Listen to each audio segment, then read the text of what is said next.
À chaque fois que tu es dans un groupe, tu n'es plus tout à fait toi. Tu parles différemment, tu penses différemment, tu es capable de choses que tu ne ferais jamais seul. En bien et en très mal.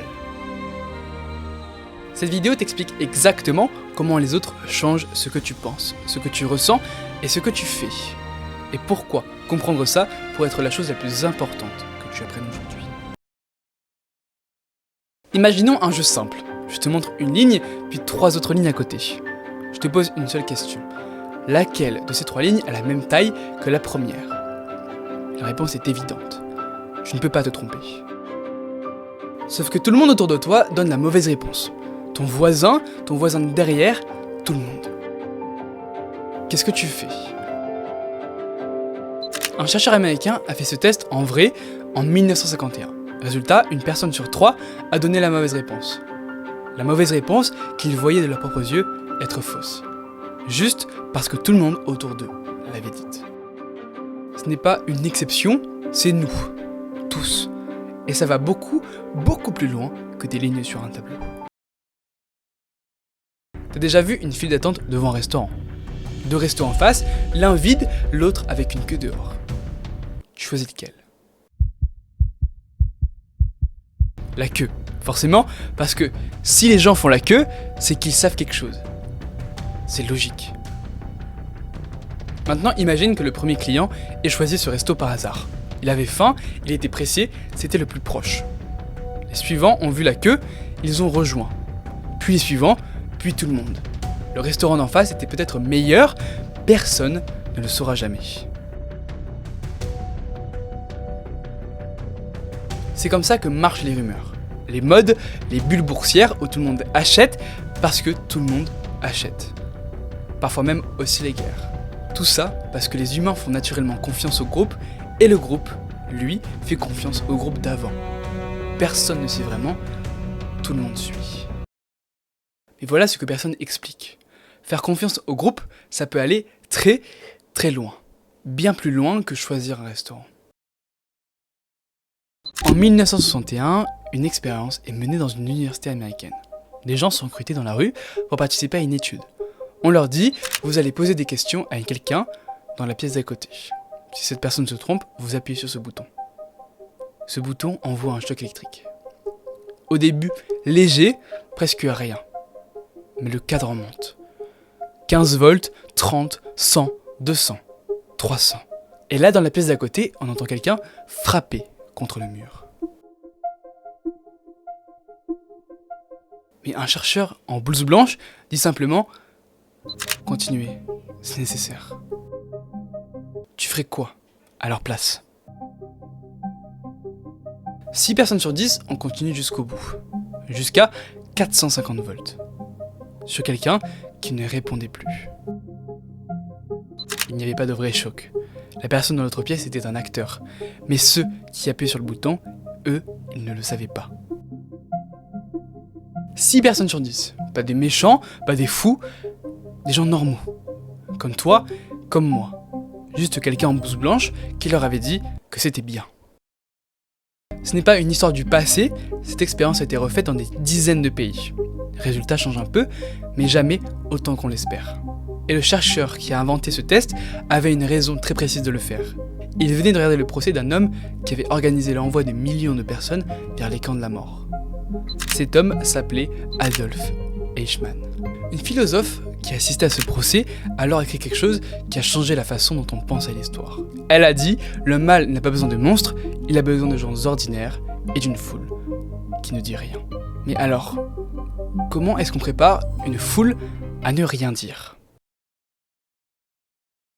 Ça commence toujours par les mots. Avant chaque grande violence dans l'histoire, il y a eu une étape. On a commencé à parler des victimes comme si elles n'étaient pas vraiment des humains. Des cafards, des rats, de la vermine. C'est exactement le mot qu'une radio utilisait au Rwanda en 1994 pour parler d'une partie de la population. En 100 jours, plus de 800 000 personnes ont été tuées. Des voisins ont tué leurs voisins. Des gens qui se connaissaient depuis l'enfance. Les scientifiques ont essayé de mesurer l'impact de cette radio sur le nombre de morts. Leur conclusion, environ 10% de la violence vient directement des émissions radio. 10% de 800 000 personnes à cause de mots dans un poste de radio. Et dans le cerveau, on peut voir ce que ces mots font. Quand tu regardes une photo de quelqu'un, que tu le considères comme moins humain, la zone de ton cerveau qui ressent l'empathie s'active moins. Ton cerveau lui-même commence à traiter cette personne différemment. C'est pour ça que le langage est si important. Les mots ne font pas que décrire le monde. Ils changent ce qu'on ressent, ce qu'on voit, ce qu'on est capable de faire. Bon, tout ça c'est le côté sombre des foules, mais il y a quelque chose que personne, presque personne, ne te dit. Le 11 septembre 2001, les tours s'effondrent à New York. Des milliers de personnes descendent dans la fumée et la poussière, des inconnus se prennent la main, des gens retournent vers le danger pour aider quelqu'un qu'ils ne connaissent pas. Attentats, inondations, tremblements de terre, des chercheurs ont étudié des dizaines de catastrophes et ils ont trouvé quelque chose qui contredit tout ce qu'on croit. Dans la très grande majorité des crises, les foules ne paniquent pas. Elles s'organisent, elles s'entraident, elles se sauvent les unes les autres. En 1989, au Royaume-Uni, 97 personnes meurent écrasées dans un stade. Pendant 23 ans, la police a dit que c'était la faute des supporters, qu'ils avaient paniqué, qu'ils étaient ivres. En 2012, on ouvre les archives. La vérité, pas de panique, une erreur d'organisation et un mensonge délibéré pour cacher les responsabilités. La foule n'est pas bonne ou mauvaise par nature. Elle devient ce que son contexte lui permet de devenir, ce que ses leaders lui donnent la permission de devenir. Alors, voilà la vraie question. Si la même foule peut sauver ou détruire, qu'est-ce qui fait la différence? Et surtout, est-ce qu'on peut résister? Souviens-toi du test des lignes. Un tiers des gens donnent la mauvaise réponse parce que tout le monde l'a dite. Mais le chercheur a fait une deuxième version du test. Il a changé une seule chose. Il a ajouté dans la salle une personne, une seule, qui donnait la bonne réponse. Résultat, les erreurs ont chuté de 32 à 5%. Une seule personne qui dit la vérité, c'est suffisant pour que les autres osent la dire aussi. Et les chercheurs ont mesuré combien il fallait de dissidents pour changer un groupe entier. La réponse, 25%. Quand une minorité dépasse 25% du groupe, les habitudes changent, rapidement, totalement. Une politologue de Harvard a étudié 323 mouvements de résistance sur 100 ans.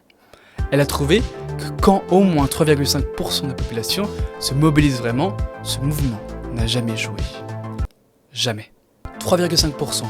Pas la moitié, pas une majorité, 3,5% de gens déterminés. Savoir tout ça, ça ne suffit pas. Parce que dans le moment, quand tout le monde te regarde, quand la pression monte, la plupart des gens suivent quand même. Même en sachant. Alors, qu'est-ce qui distingue vraiment ceux qui résistent? Les chercheurs ont passé des années à interviewer des gens qui avaient caché des juifs pendant la Seconde Guerre mondiale. Et ils ont fait 700 entretiens. Ils cherchaient la différence entre ceux qui avaient aidé et ceux qui n'avaient rien fait. Ce n'était pas une question de force physique, pas une question d'intelligence, pas une question de personnalité. Et ils ont trouvé 3 choses. Ces gens avaient été élevés à penser par eux-mêmes, pas juste à obéir. Ils avaient des amis très différents d'eux, pas juste des gens qui pensaient pareil.